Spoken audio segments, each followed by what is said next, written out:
Hi, I'm Mark, and this is Let's Vibe, the channel where we get real about our feelings. Because that's what we need to be doing. Um,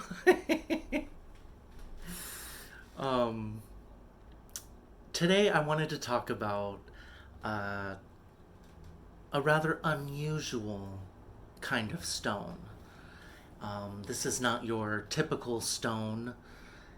It's not formed the usual way that most stones are formed, deep in the earth and under intense heat and pressure. Although this stone definitely is formed under intense heat. And I'm talking about the very odd Fulgurite.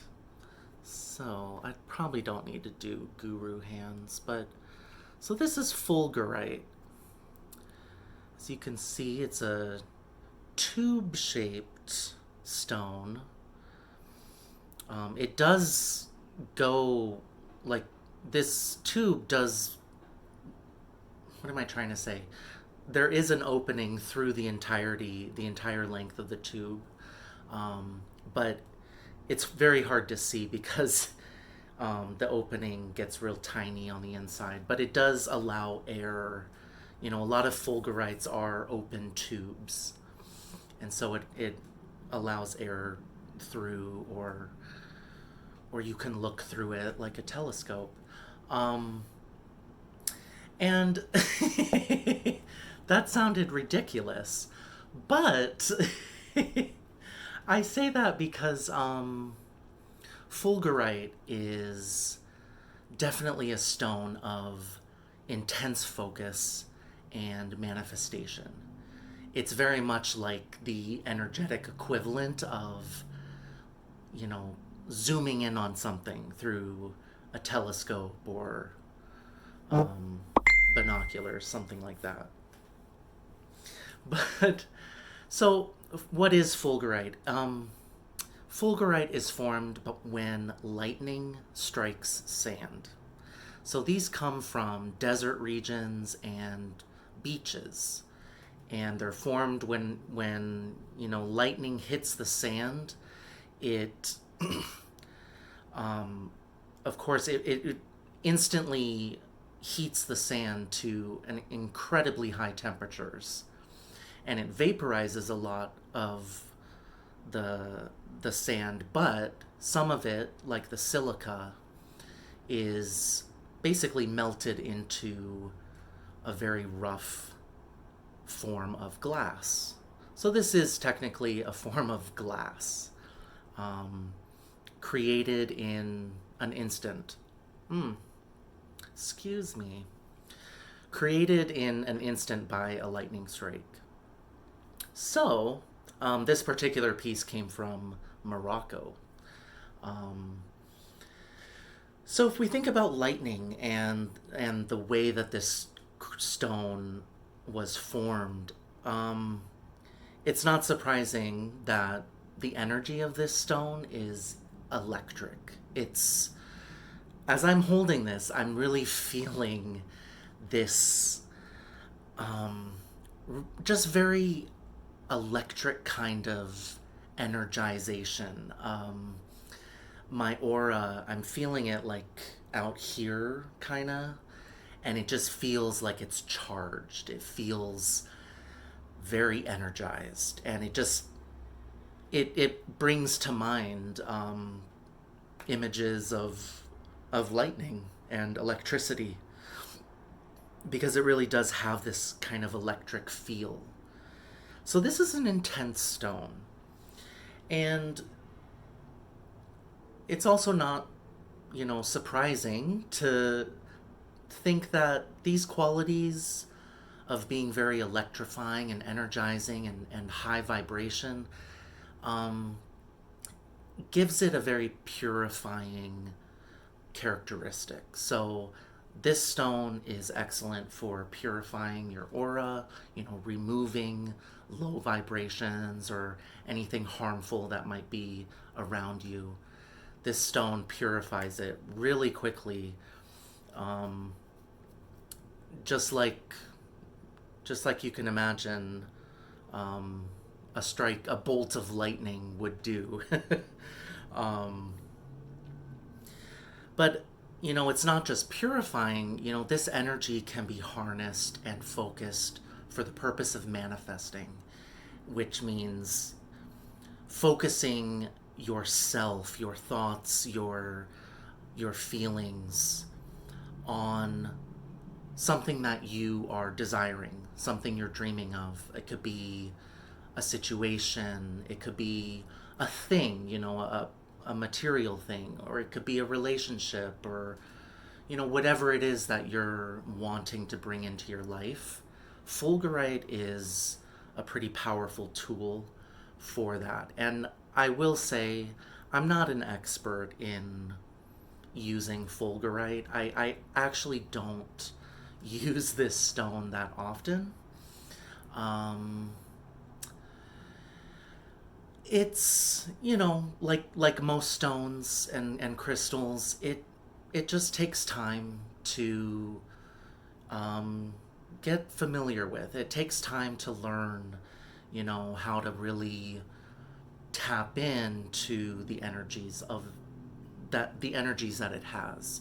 And to be honest, I don't think that I'm fully, uh, tapped into Fulgurite in terms of manifesting. I've tried some, manifestation uh, practices or rituals. I don't know what to call it. Meditations. I've tried some with Fulgurite, and it's definitely very powerful. I'm definitely, feeling that intense electric energy, and it is very, very focusing. But I'm still I'm still learning about it. It's it's a process. I'm not sure why, but yeah, it's sometimes with manifestation, it's not so much, the more intense the better in terms of the energy. Like it um sometimes manifestation requires um stepping back, or you know relaxing, being in a more relaxed state and being in a state of receiving.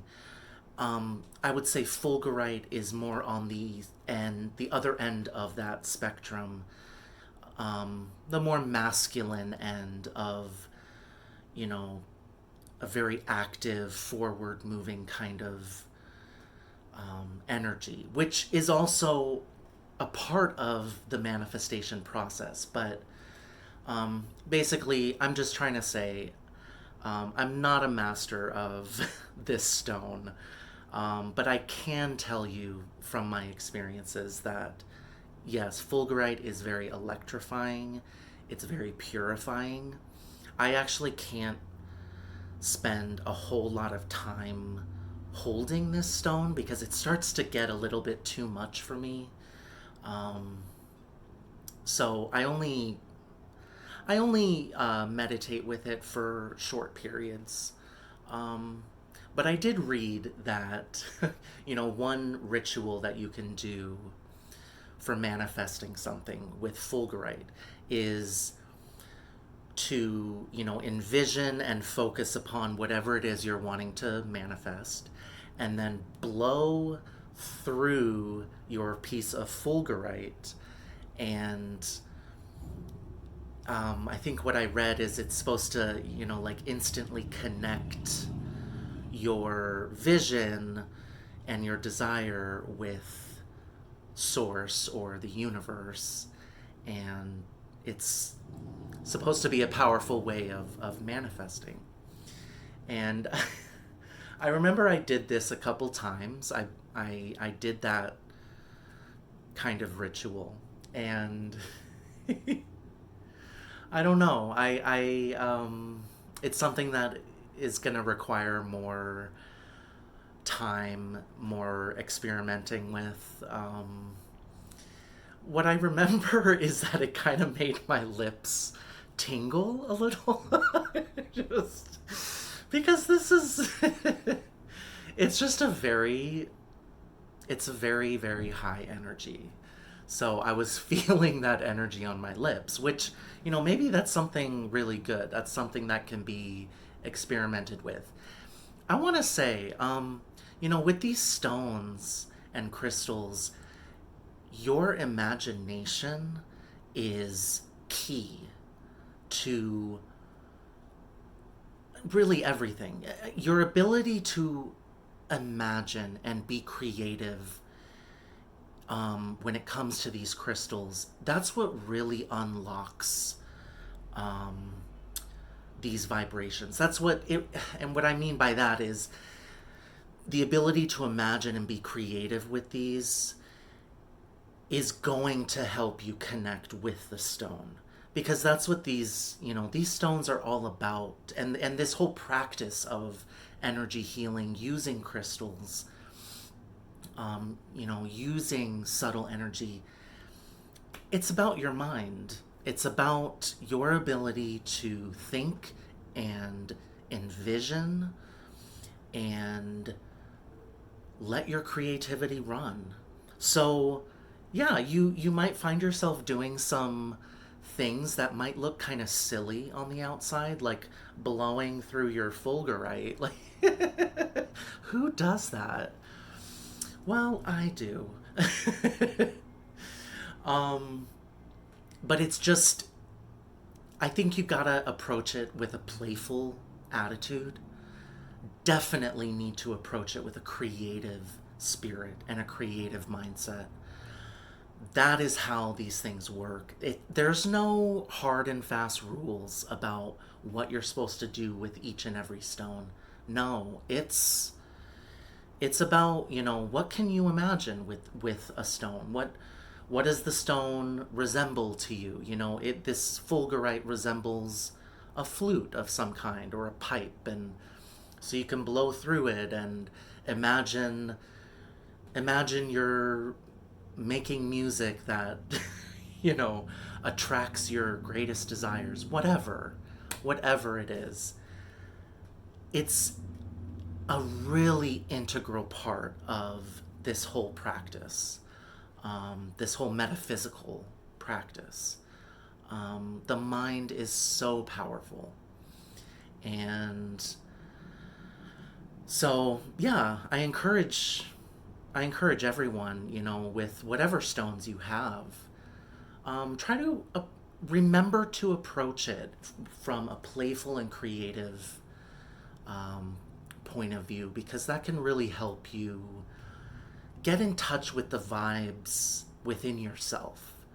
Like vibes of self-love or creative vibes, or whatever energy that you're really wanting to unlock within yourself. It really starts up here in your mind. Now, oh, I also wanted to mention fulgurite. So, all of the stones and crystals out there, they all have elements assigned to them. Elements that they resonate with. Like some stones are water element, some stones are fire element, some earth, air, and then there are many stones that are combinations of all of those elements. But there's another element that is a little more not quite something that we consider that we traditionally consider an element, and that's the element of storm from X-Men. No, Fulgurite is a really good example of a storm element stone. So, what is a storm element? Well, think about the fact that this was made by a lightning strike, a storm. So, what is that energy like? That kind of energy is moving. It's it's an energy of change. It's an energy that can be sudden. Um, it gets things on a roll. It can be I think of it as like a powerful gust of wind, or um, you know torrential rain and whatever. A storm can clear a path. A storm can be destructive. A storm can, there's a lot of energy, a lot of movement, a lot of power. That's the kind of energy that a stone like Fulgurite has. And so that's what we call the storm element. And what is that useful for? It's useful for change. It's useful for, I would say it's useful in the process of transforming yourself, transforming energy. Um, storm the storm element can give you help and support during times of change. Um, and it's always, I guess, when I think of storm element stones, I just feel like it moves you along your path. It moves you in different ways depending on the stone. It moves you along your chosen path, and or can move you onto different paths. Um, it's an element of change and transition. So, what would be a good song for Fulgurite? I wanted to mention, I noticed that I tend to kind of rush to the end, and I haven't been talking much about the songs that I've assigned to these various crystals. Um, because there's a reason that I choose these songs for these crystals. For example, the rose quartz video, I assigned rose quartz to an Italian song by Andrea Bocelli called Voglio restare così. But I forgot to tell you guys what that song is about. That whole song is about being in a moment of like pure bliss, in love, very romantic kind of love, and wanting to just stay in that moment. And I chose that for rose quartz because I feel like rose quartz, when you really meditate and get into that rose quartz vibration, it can be like a moment of bliss, a feeling of like just pure love. And so that's why I chose that particular song. But for Fulgurite, being this is such an interesting stone, I chose a fairly interesting song. Now, the singer of this song comes from Japan, and her name is Ayumi Hamasaki. Now, she's a major J-pop star. She was really big in the early 2000s and mid 2000s, but she's still going pretty strong today. So she's been around for just over 20 years now, and she's one of Japan's biggest pop stars. But a lot of people groan when they hear that name because not everyone appreciates her voice. She has a bit of slightly nasally kind of tone in her voice, but I've been a huge fan of Ayumi Hamasaki since I was in middle school. Um, and the song that I chose for this is a song that kind of makes me think of something very sudden, like a lightning strike. And this song is called Free and Easy, and it comes from the Rainbow album. This was back in 2004, I believe. Um, so quite a while ago, but Free and Easy is one of my all-time favorite Ayumi Hamasaki songs. So, and if you listen to the song, you'll know. I think you'll know why it brings to mind a clap of or a bolt of lightning, or a clap of thunder. Um, the song itself, it's kind of hard to translate, but it is sort of about like striving towards someone, like a lover. I am not a good translator of Japanese to English, but the music video. So I will be posting a link to this song, and it's going to be a link to the music video because that's really all that's available. But it's fine because, you know, the music video for this song has some imagery that I think fits into the energy of, you know, purity or purification. So I think it fits. You know, normally I don't post links to the music video because I really just want you to listen to the song and um, yeah, not be distracted by any visuals. But for this one, I gotta do the music video. So I'll post a link in the description box for the music video for free and easy. And as always, please leave a comment or question down below in the comments section. And thank you once again for vibing with me.